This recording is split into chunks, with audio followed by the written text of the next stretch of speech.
Hi అండి. ఈరోజు మా ఊళ్ళో ఉన్నటువంటి స్కూల్ దగ్గరికి నేను మా పిల్లలు దగ్గర కలిసి జెండా ఉత్సవానికి హాజరయ్యాము. ఇక్కడ మనం బాగా స్కూల్ స్టార్టింగ్లో జెండా అయితే మనకు సార్ అయితే కడుతుండు. అక్కడ సార్తో కూడా ఆ కార్యక్రమం సంబంధించి కొన్ని పనులు సార్తో కూడా కలిసి కొన్ని పనులు చేయడం జరిగింది. ప్రతి సంవత్సరం ఈ కార్యక్రమానికి హాజరవుతుంటూ పిల్లలకి గిఫ్ట్లు ఇవ్వడం జరుగుతుంది. ఈ విధంగా ప్రతి సంవత్సరం పిల్లలకి ఎంకరేజ్మెంట్ కార్యక్రమంలాగా మనం కొన్ని పనులు అయితే గిఫ్ట్లు అయితే ఇస్తున్నాము.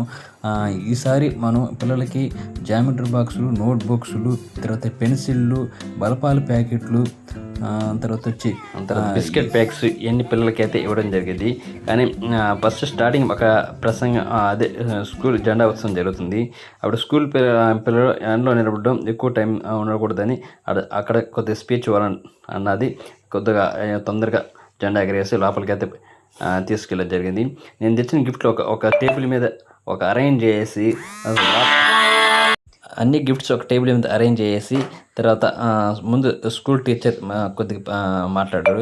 తర్వాత నన్ను కొద్దిగా స్పీచ్ ఇవ్వమన్నాడు. ఒక 2-3 మాట్లాడేసి తర్వాత మన యథాప్రకారం ఎదుగు ప్రతి సంవత్సరం ఇట్లా ఇస్తాను, నా వంతు సహాయంగా నేను ప్రతి సంవత్సరం పిల్లలకి హెల్ప్ చేస్తాను ఉద్దేశంతో ఇప్పుడు ఈసారి జామెట్రీ బాక్సులు, నోట్ బుక్లు ఇట్లా ఎక్స్ట్రాగా చాలా బలపాల ప్యాకెట్లు అయితే ఇవ్వడం జరుగుతుంది అని చెప్పి. ఇదే విధంగా మీరు ఎడ్యుకేషన్ పరంగా ఎంకరేజ్మెంట్ వీడియోగా మీరు బాగా చదువుకుంటే మంచి స్థాయిలోకి వస్తే ఈ గిఫ్ట్సే కాదు, ఇంకా మంచి గిఫ్ట్స్ మీకు ఇస్తాను. మన ఊరికి, మన పిల్లలకి, మీకు ఒక తల్లిదండ్రులకి, మీ యొక్క చదువు నేర్పిన ఉపాధ్యాయులకి ఒక మంచి పేరు తీసుకురావాలని మన యొక్క చిన్న పిల్లలకి అయితే చెప్పడం జరిగింది. ఈ విధంగా అయితే నేను ప్రతి సంవత్సరం పిల్లలకి హెల్ప్ చేయడం చాలా సంతోషాన్ని అయితే ఇచ్చింది. ఎందుకంటే నేను ఎంతో కొంత రూపాయి మనం ఖర్చు పెడతాం, అట్లాంటిది ఎడ్యుకేషన్ పరంగా రూపాయి ఖర్చు పెట్టడం, పిల్లలకి సహాయం చేయడం అనేది చాలా సంతోషం ఇచ్చేది.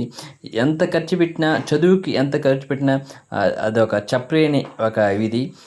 నేను సంవత్సరానికి 3 times ఇస్తాను. స్కూల్ స్టార్టింగ్లో బుక్స్ మొన్న కూడా ఇచ్చాను. తర్వాత August 15th, January 26th పిల్లలకి ఏదైతే ఎడ్యుకేషన్ పరంగా వాళ్ళకి అవసరం అవుతుందో అట్లాంటిది వాళ్ళకి అందించడం జరుగుతుంది. ఇంతకుముందు January 26th ఎగ్జామ్ దగ్గరికి వచ్చినాయి కాబట్టి వాళ్ళకి ప్యాడ్లు అయితే ఇవ్వడం జరిగింది. ఈసారి సారు ఈ ప్యాడ్లు అయితే అవసరం లేదు కర్నూరు, ప్యాడ్లు పెట్టుకొని రాసుకునే అంత ఇది లేదు అని చెప్పేసరికి వాళ్ళకి అప్పుడు కూడా పెన్నులు, నోట్బుక్లు అన్నవి ఇస్తే బాగుంటుందని చెప్పి అన్నాడు. January 26th ఆ విధంగా అందించడం జరిగింది. అదేవిధంగా ఈసారి మనకు పిల్లలకి బలపాల ప్యాకెట్లు, నోట్బుక్లు, పెన్సిల్, తర్వాత వచ్చి బిస్కెట్ ప్యాకెట్స్, తర్వాత వచ్చి జామెట్రీ బాక్స్ అవసరం అన్నారు. జామెట్రీ బాక్స్ అయితే ఈసారి కొత్తగా యాడ్ చేసి ఇచ్చాను. ఈ విధంగా ప్రతి సంవత్సరం పిల్లలకి ఇవ్వడం నాకు చాలా సంతోషం అనిపించింది. ఈ విధంగా ఇంకా మంచి నేను నా పొజిషన్ ఎదిగే కొద్ది పిల్లలకి ఇంకా మంచి హెల్ప్ చేస్తాను ఉద్దేశంతో పిల్లలకి చెప్పడం జరిగేది. ఇది ఈరోజు స్కూల్లో జరిగినటువంటి కార్యక్రమాన్ని. ఈ వీడియో చూస్తున్న ప్రతి ఒక్కరికి ధన్యవాదాలు తెలుపుకుంటున్నాను. Thank you.